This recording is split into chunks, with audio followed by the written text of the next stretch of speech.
Coucou tout le monde, c'est Samet Photographie. Aujourd'hui on fait une nouvelle vidéo sur comment se créer ses propres presets sur Lightroom.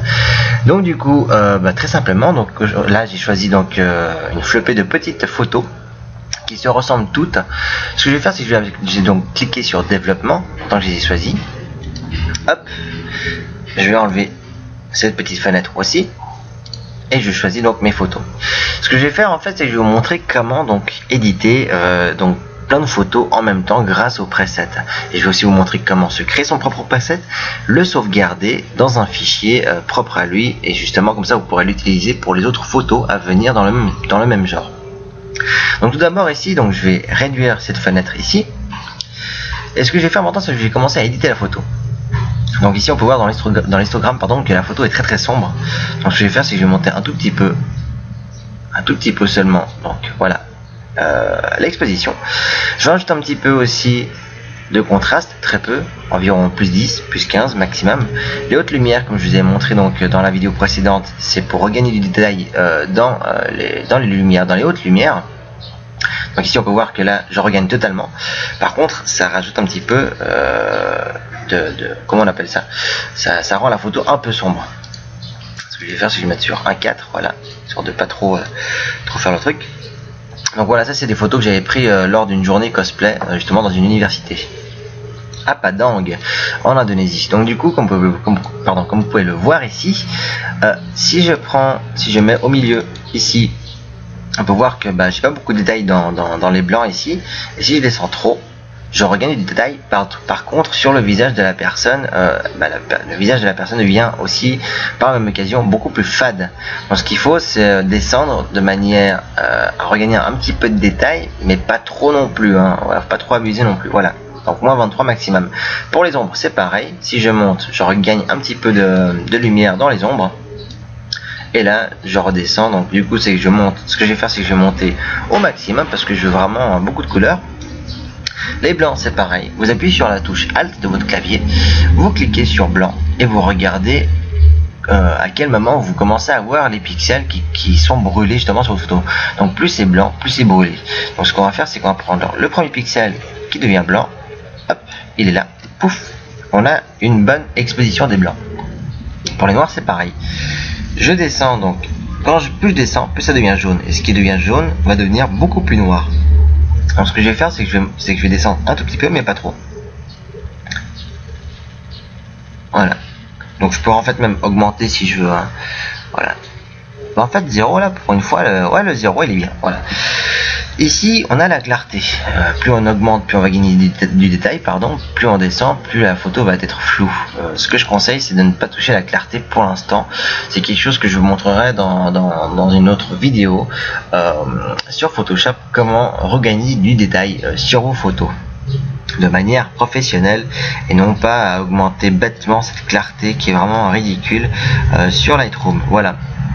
Pour ce qui est de la vibrance, on va augmenter un tout petit peu la vibrance, sans augmenter la couleur rouge seulement et la couleur verte, sans augmenter forcément la saturation dans toute l'image. Donc ça, c'est ce que je veux pas. Donc je ne touche pas la saturation.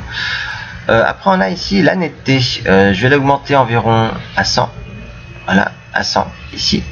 Par contre, comme on peut le voir ici, plus j'augmente la netteté et plus je vais avoir du bruit sur ma photo. Ce que je vais faire, c'est que je vais augmenter le rayon d'action ici, voilà. Le détail, je peux le monter ou le descendre. Je vais le mettre environ à 20, voilà, 22. Et le masquage, en fait, c'est pour masquer le bruit en fait sur une photo.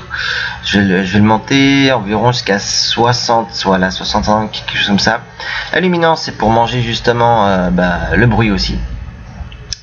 Hop, on va l'augmenter mais de très peu, plus 10 maximum, ça suffit amplement. Ici on va supprimer l'aberration chromatique.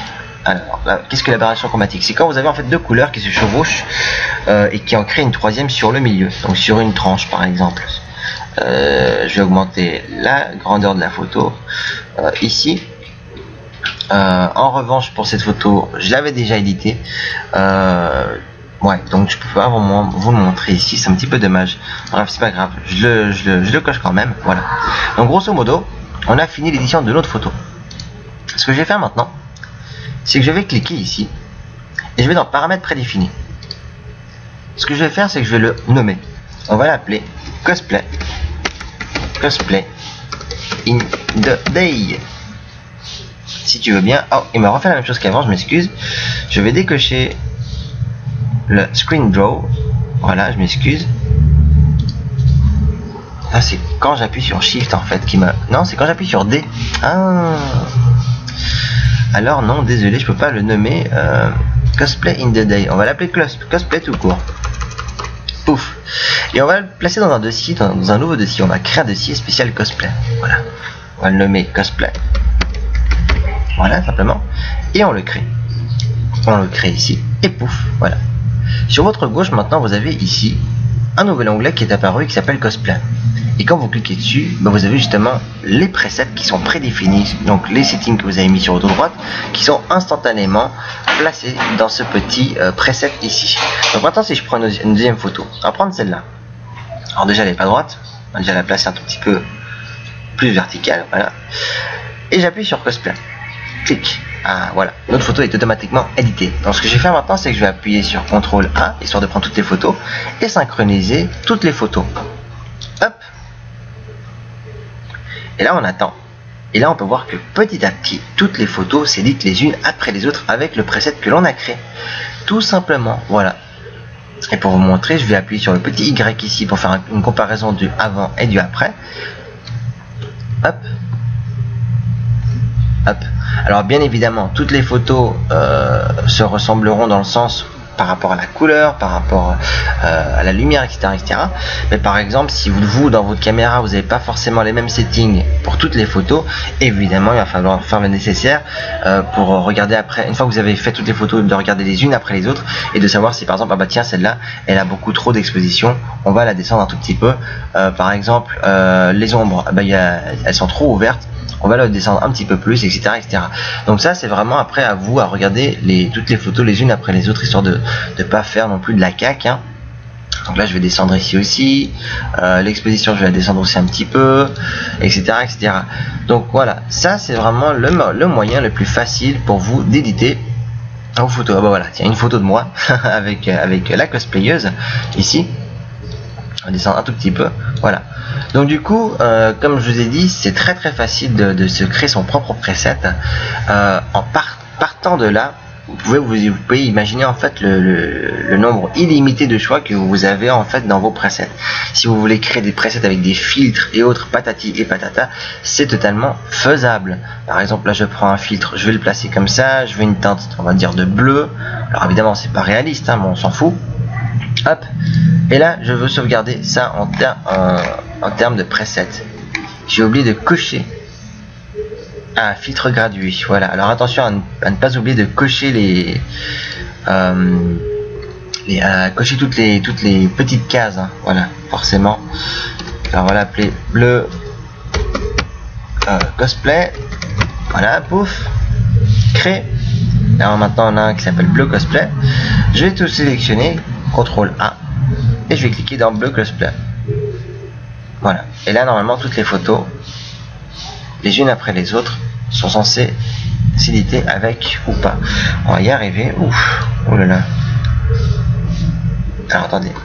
Je vais réinitialiser toutes les photos. Si c'est possible. Voilà. Je vais faire comme ça. Alors, je vais tout. CTRL A. Hop. Bleu cosplay, voilà, on voit qu'ici il y a le bleu cosplay. Maintenant on va synchroniser le tout. Ok. Et là normalement toutes les photos devraient avoir, voilà, justement le même filtre gradué en bas de votre photo. Donc partant de ce principe, vous pouvez vous imaginer donc le nombre illimité de filtres que vous pouvez créer avec Lightroom.